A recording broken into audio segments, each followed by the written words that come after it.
Advanced courses తో పాటు first year నుండే campus recruitment training leading companies లో 13,000 plus placements with 13.5 lakhs highest package. ఇంకా మనం చాలా ఇంకా బలంగా జరుపుకోవాల్సిన రోజును ఈరోజు నేను చాలా ప్రిపేర్ అయ్యి వచ్చాను. గత 2-3 రోజులుగా ఎన్ని చాలా ఎక్కువ సమయం గడుపుదాం, దాదాపు ఒక ఈవినింగ్ దాకా గడుపుదాం అనేది ప్రతి స్టాల్లో అనుకున్నాం. అలా మీ అందరితో ఎక్కువ సమయం గడుపుదామని ప్రత్యేకంగానే ఉందామని. కానీ దురదృష్టం మొన్న కశ్మీర్లో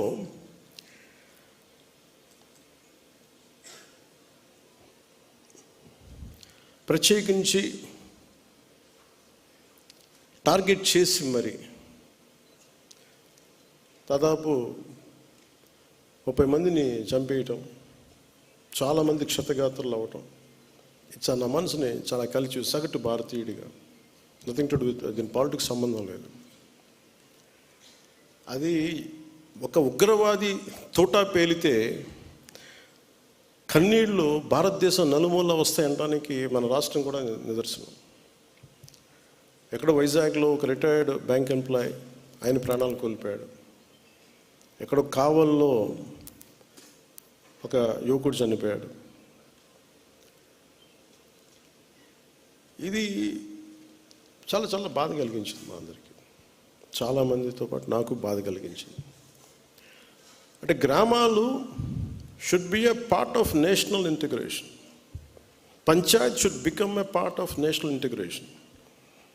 కశ్మీర్లో కావచ్చు, ఇంకో చోట కావచ్చు, ఎలాంటి జరిగినా గ్రామాల్లో ఉండేవాళ్ళు మాకెందుకు, మా సంబంధం లేదనుకుంటారు. గ్రామాలు రాజకీయాలకు కావచ్చు, పొలిటికల్ పార్టీస్ కావచ్చు, కులాలకు కావచ్చు, వర్గాలకు కావచ్చు, దానికి ఫౌండేషన్ కింద కాకుండా జాతీయ సమగ్రతకి పట్టుకొమ్మల వాళ్ళు పంచాయతీలు. అంటే ఇది మీకు ఎక్కడ ఏమైనా కానీ, ఎందుకంటే ప్రతి గ్రామం నుంచి ఎక్కడో చోట వస్తారు. ఎక్కడో శ్రీకాకుళంలో అత్యధికంగా ఉన్న ఒక పంచాయతీ నుంచిలో అత్యధికంగా సోల్జర్స్ వెళ్తారు అక్కడి నుంచి, ఒక పంచాయతీ నుంచి ప్రత్యేకించి. సో పంచాయతీలని ఎలా బలోపేతం చేయాలని ఒక ఉద్దేశంలో మొన్న ఆ సంఘటన జరిగిన తర్వాత దాని గురించి చాలా ఆలోచిస్తూ ఉంటే నాకు ఒకటే అనిపించింది. ఒక రాజకీయ నాయకుడు ఊరు లేదు, పేరు లేదు, ఉండదు, వాళ్ళ కుటుంబానికి తెలియచ్చు, కానీ ఆయన విగ్రహాలు పెట్టేస్తారు. ఏదన్నా విగ్రహాలు పోతే గోల చేసేస్తారు. కానీ ఏ దేశం అయితే మనకు ఆధారం ఇచ్చిందో, ఏ దేశం అయితే నీకు భారతీయుడని ఉనికి ఇచ్చిందో, ఆ భారతదేశాన్ని స్మరించుకునే ఒక ఏ చిహ్నం లేదు, ఎలాంటి చిహ్నం ఉండదు, గుర్తుండదు. అందుకని నేను ఈరోజు నా ప్రతిపాదన ఉన్నతాధికారులందరికీ, శశిభూషణ్ గారికి కానీ, ఇక్కడున్న కమిషనర్ గారికి కానీ, అందరికీ ప్రతి పంచాయతీలో జాతీయ సమగ్రత ప్రాంగణం అనేది చాలా చాలా అవసరం. దాంట్లో జాతీయ సమగ్రత స్తూపం. అది మీరు 1000 గజాల్లో పెడతారా, ఎకరంలో పెడతారా, ఇంకెక్కువలో పెడతారా, ఆ పంచాయతీలను బట్టి కనీసం ప్రతి చోట 13,326 పంచాయతీల్లో 13,326 జాతీయ సమగ్రత ప్రాంగణాలు ఉండాలి. 13,326 జాతీయ సమగ్రత స్తూపాలు ఉండాలి. ఇది దయచేసి దీన్ని ఎలా తీసుకెళ్తాం, దీనికి కావాలంటే నేను క్యాబినెట్లో కూర్చొని గౌరవ ముఖ్యమంత్రి చంద్రబాబు నాయుడు గారితో మాట్లాడి, అవసరమైతే కేంద్ర ప్రభుత్వంతో మాట్లాడి, ఇది చాలా చాలా అవసరం. ఇప్పుడున్న పరిస్థితుల్లో, ఉగ్రవాదం పెరిగిపోతున్న పరిస్థితుల్లో గ్రామాల నుంచి బలమైన వ్యక్తులు ఉంటేనే, దేశ వికాసానికి బలపడే వ్యక్తుల సమూహం ఉంటేనే గ్రామాల్లోనే మన దేశానికి ఏదైనా చేయగలం, తద్వారా మనం లాభపడగలం.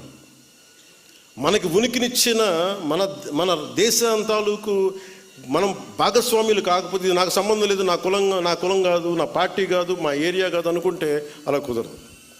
అందుకని దీనిని జాతీయ సమగ్రతని పెంచే ఈ జాతీయ సమగ్రత ప్రాంగణాలకి దయచేసి మీరు ఒక ప్రణాళిక తీసుకెళ్ళవలసిందిగా మనస్ఫూర్తిగా నేను మీ అందరికీ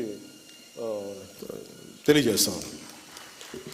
ఇక మీతో ఎక్కువ సమయం గడపాలనుకుంటా ఉన్నాను. కానీ నాకున్న ఒక 2 నిన్న కశ్మీర్లో చనిపోయిన వ్యక్తుల్లో మన ఆంధ్రప్రదేశ్ చెందిన వాళ్ళు 2 ఉన్నారు. ఈ ఈ బాధ్యతలు నేను కూడా వెళ్ళి వారి క్రిమేషన్లో వారికి దహన కార్యక్రమాల్లో పాల్గొనాలని నిర్ణయించబడింది. అందువల్ల దానికి బయలుదేరుతున్నాను, లేదంటే కనీసం మీతోటి మీ అందరి కూర్చొని ఉండేవాడిని ఎక్కువసేపు. కాకపోతే నాకు ఇంకా ఏ ఫ్లైట్ ఏం లేదు ఎక్కడికి వెళ్ళడానికి, దారిలోనే వెళ్ళాలి 200 కిలోమీటర్లు ఇక్కడి నుంచి. అందుకని ఇప్పుడు వెళ్తే కనీసం 3:30 కల్లా చేరుకుంటానని ఆశాభావంతో నేను ముందుకు వెళ్ళాల్సి వస్తుంది. అలాగే వైజాగ్లో ఎవరైతే చంపబడ్డారో ఉగ్రవాదుల దాడిలో వారి క్రిమేషన్ కూడా వెళ్ళాలని నిర్ణయించడం అయింది. అందువల్ల ఈ రెండింటికి వెళ్ళాల్సింది కాబట్టి నాకు సెలవు ఇప్పించవలసిందిగా మీ అందరికీ మనస్ఫూర్తిగా కోరుకుంటున్నాను.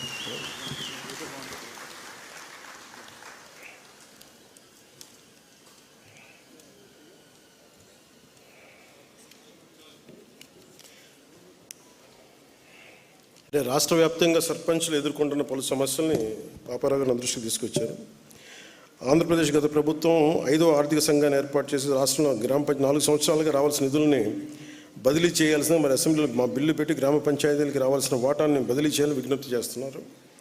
కూటమి ప్రభుత్వం నుండి ఎన్నికల మేనిఫెస్టో ఇచ్చిన